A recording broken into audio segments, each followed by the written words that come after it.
Megyn Kelly just abused Keith Olbermann. Even Keith Olbermann was saying similar things, comparing Tucker to a Nazi.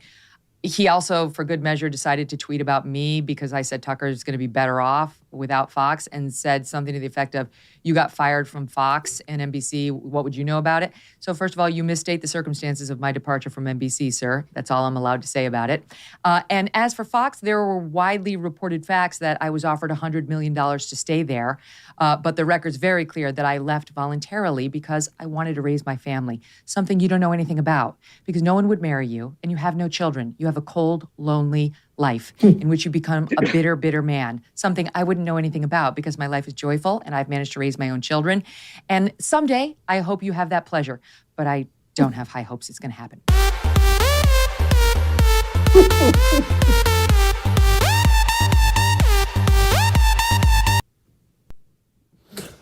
That's one of the most vicious things I've ever seen. Joining me now, I love her, Megyn Kelly. She is, of course, a journalist, host of The Megyn Kelly Show, which is on SiriusXM Triumph Channel 111 every weekday at noon. You can find her at youtube.com/Megyn Kelly. Also, probably need to add to that, soon-to-be convicted murderer. Megyn, that was brutal. Brother Kelly, it's so good to see you. You know, there wasn't a more deserving man in media. Normally, I'm not that mean, Jesse, but he deserves it. He just deserves it. All he does is spew invective. He set me up a couple months ago because one of the few women who ever agreed to date him was a woman who's at MSNBC right now named Katie Tur. And he goes on his show and just absolutely reveals every secret of his relationship with her, any favor he ever did for her. He just has absolutely no class and, as I demonstrated, no connection with the truth. Megyn, before we get to some Tucker stuff, which you've been breaking down, I actually want to ask you about Olbermann and maybe media in general. You obviously have a wonderful life, but I'm pretty new to this. I've only been doing this for 5 years, and I can't believe how many basket cases there are in this business. I mean, as a child, I watched Keith Olbermann bring me SportsCenter, and I laughed, and my buddies would go around and we'd laugh about the highlights. And now this guy is a nutball who tries to chirp at me all the time. Was he always a nutball? Is it the media industry that turns people into nutballs? I do think it attracts more than its fair share of nutballs right from the get-go. And then it adds fuel to the fire. Being on camera, getting a big ego, getting a big paycheck. It can be very corrupting if you're not like a strong person with solid values going into it. I mean, I remember I was at Fox back in the days where O'Reilly and Olbermann were warring every week. It was so nasty between the two of them. And I talked to Bill one time and I said, would you ever go to MSNBC? You know, like if Fox didn't do right by you? And he said, sure, I'd go there. And I said, they'd have to fire Olbermann first. And he said, they'd have to set him on fire. That's our industry. Yeah, okay, speaking of our industry, you've been breaking down the Tucker stuff a lot, and you probably have a more unique insight on this than really anyone else I can think of besides Tucker himself. What are you talking about? I just think it's absolutely disgusting how Fox not only fired him, but is clearly determined to destroy him. It's not enough to fire the guy from his number one show that has made Fox millions of dollars. Now they've got to rub his nose in it and make sure his audience knows he needs to be unwatchable. He's a terrible man. He's a pervert. He's, we take your pick. There's a new article every day, which is clearly all being orchestrated by Fox News's PR department. But I can't blame the PR department because she wouldn't be doing that, Irina Briganti, who runs it, without orders from on high to take him down. You know, the main goal right now is to drive a wedge between Tucker and his audience so that they won't leave Fox News. They're hemorrhaging viewers at 8 p.m. Hemorrhaging. Just give you one example. Last Tuesday, when Tucker was there, in the key advertising demo of 25 to 54-year-olds, he pulled, I think it was a 445,000. Might have actually been even higher. This Tuesday, it was 145,000.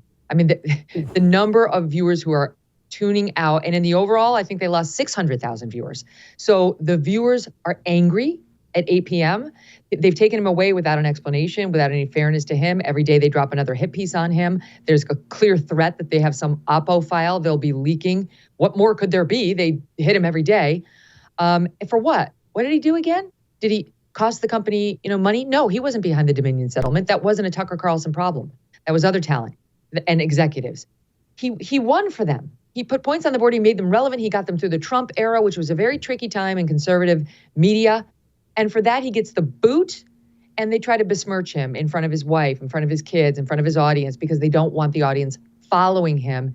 It's disgusting. Megyn, this is the kind of thing that scares people because they like truth tellers. It's why your show is so popular. It's why Tucker's show is so popular. People are hungry for that now.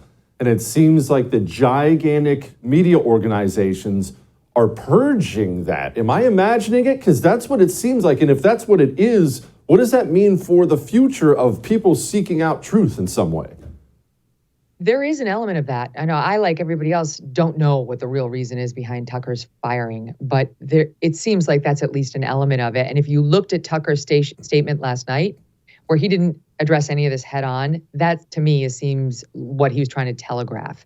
You know, that you get in trouble in this country for telling the truth, but audiences respond, that we're now ruled by essentially one party, and that the elites who are in control will decide what can and cannot be discussed. And if you try to color outside of those lines, they shut you down. I mean, that to me seemed like he was trying to say Fox is part of that one party system. And while they try to masquerade as like, we've got your back, you know, we're going to tell the conservative side of the story, in truth, they're just as elite as anybody else and don't want certain cows being touched. And Tucker touched all the third rails. I mean, there was nothing he wouldn't do. There was no orthodoxy to which he subscribed, which is one of the reasons he was interesting and a threat. So in the era that is now anti-Trump in Murdoch world, which is 100% the case if you read the Journal, if you watch the Post, if you watch Fox, they've turned on Trump. They're over Trump.